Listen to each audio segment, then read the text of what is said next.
À la suite des négociations qui viennent de se dérouler entre la France et le Mali d'une part, la France et Madagascar d'autre part, négociations auxquelles vous avez participé activement, Monsieur le Ministre, puisque vous dirigiez la délégation française, ces deux pays, le Mali et Madagascar, vont accéder à l'indépendance. Mais dans le même temps, pour marquer leur volonté d'adhérer à la communauté, le Mali et Madagascar ont décidé de signer des accords de coopération avec la France. Quelles sont, Monsieur le Ministre, les grandes lignes de ces accords qui viennent d'être rendus publics?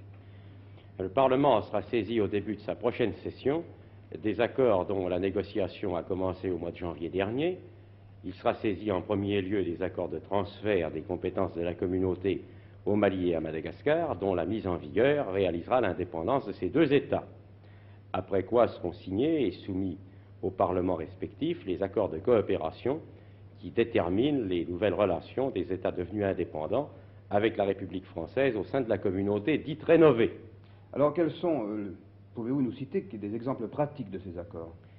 Ces accords ont pour objet les diverses matières auxquelles s'appliquent les compétences de la communauté d'après l'article 78. Vous en avez en matière de politique étrangère, de défense, en matière économique et financière, en matière d'enseignement supérieur, de transports maritimes et aériens.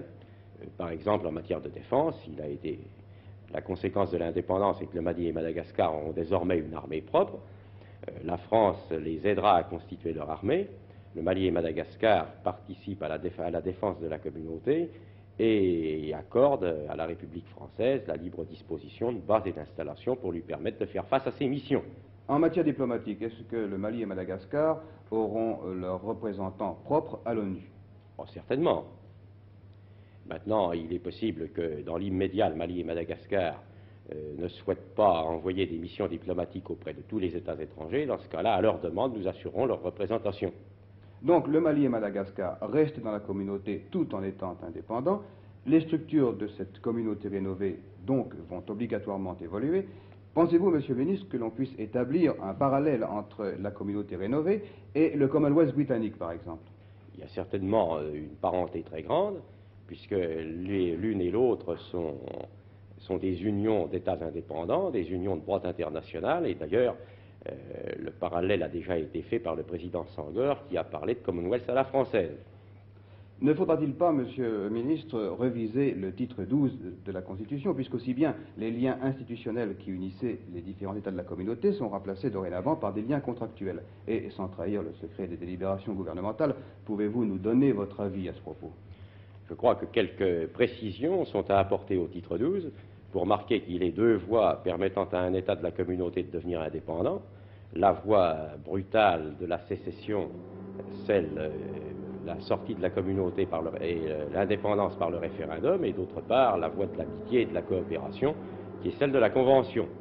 Une dernière question, Monsieur le Ministre. Pouvez-vous nous dire quels seront les droits des Français résidant au Mali et à Madagascar? Seront-ils considérés comme des étrangers dans ces pays, de même que les Malgaches et les Maliens seront-ils considérés comme des étrangers en France?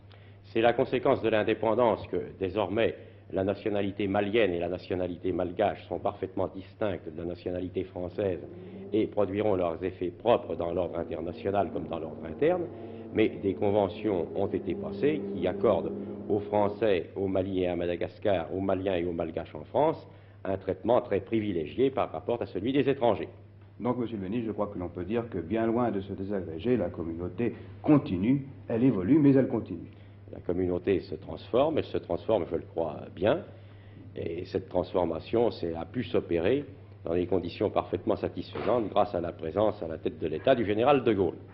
Et je voudrais, pour les téléspectateurs, répéter une parole prononcée à de nombreuses reprises par le président Tsirane, déclarant que l'indépendance n'était nullement la rupture et la séparation.